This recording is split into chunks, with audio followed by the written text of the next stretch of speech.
Excuse me. Hello. Pogi. Ano ginagawa mo? Kangkong? Pwede ka papunta dito saklit lang? Sige.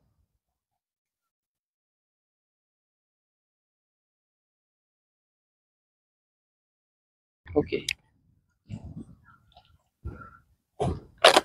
Ano to, Pogi? Kangkong? Opo. Ah, okay. Kamusta? Okay lang po. Para saan ba to, kangkong mo? Yung ibebenta po. Ibibenta? Opo. Ah, okay. Nag-aral ka? Opo. Okay. So, bakit ikaw nagtrabaho? Bakit ka nagbenta? Para po ang pang-aral po, pang-bayad. Pambayad sa pag-aral mo? Opo. Okay. Mag-isa ka lang nakuha mo? Opo. Oh, okay. So, saan yung mga mama-papa mo? Wala po. Saan sila? Tam. Ay, hindi mo alam. Wala ka mama-papa? Meron po pero po wala po sila umalis. Ah, umalis sila. Bata pa kayo? Opo. Ilan taon na kayo nung umalis sila? 1 years old po. 1 year old. So, hindi sila bumalik. Opo. Ilan taon ka na yon? Isa pa lang po. Ilan taon ka na yon? 1 po. Hindi, na yun. Ilan taon ka na? 12 po. 12.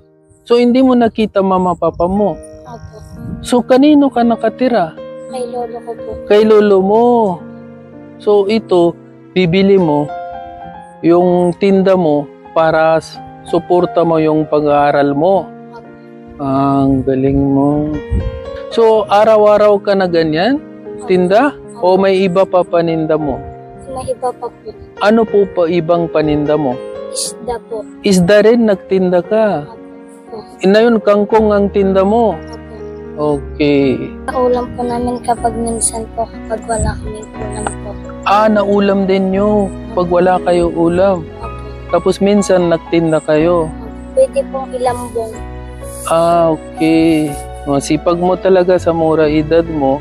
Nag-aral ka, nagtinda ka, tapos wala ka pa magulang.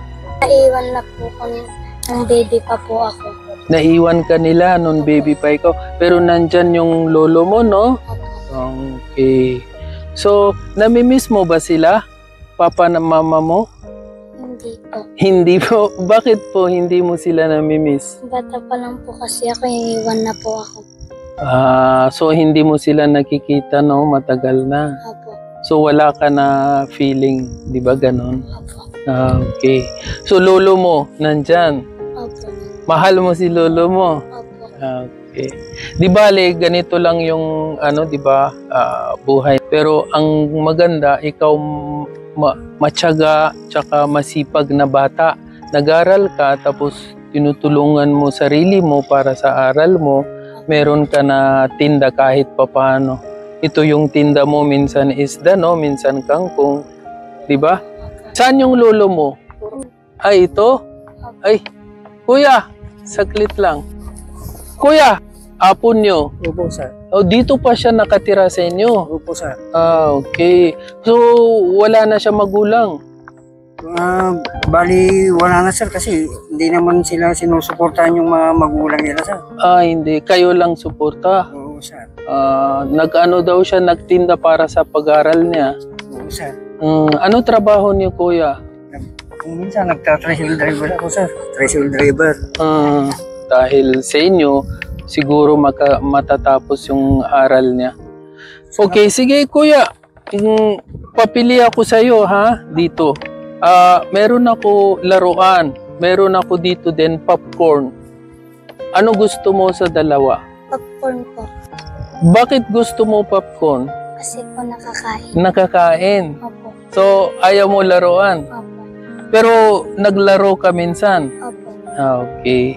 So, gusto mo talaga popcorn? Opo.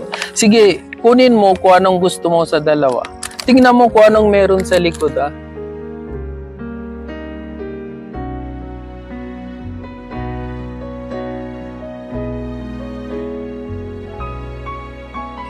Salamat, sir, pangbili po ng gamit. Pambili ng gamit? Okay. So, pabili ka na lang yung gamit mo, bili ka na lang, mag-aral maayos, ha?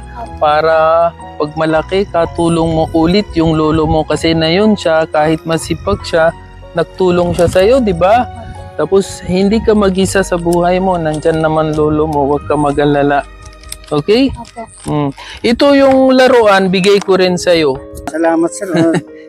Nakarating kayo na dito sa amin. Sa inyo? Opo, kasi nakita ko siya, sabi ko bata pa siya pero nag-ano siya yung kangkong na harvest siya, sabi ko lapit ako sa kanya. Buti naglapit ako, deserve niya talaga yung tulong na yon. Salamat sir. Mabait talaga si lolo, tingnan mo, wala siya reklamo na kahit apo ka niya pero nagano siya, nag-sacrifice siya, nagpaaral sa iyo, di ba? Pag malaki ka, tanda mo to ha, tulong mo ulit si lolo mo, wag mo siya iwan. Okay? Sige, alis na po ako na yun. Sana yung tulong ko makakatulong sa kanya.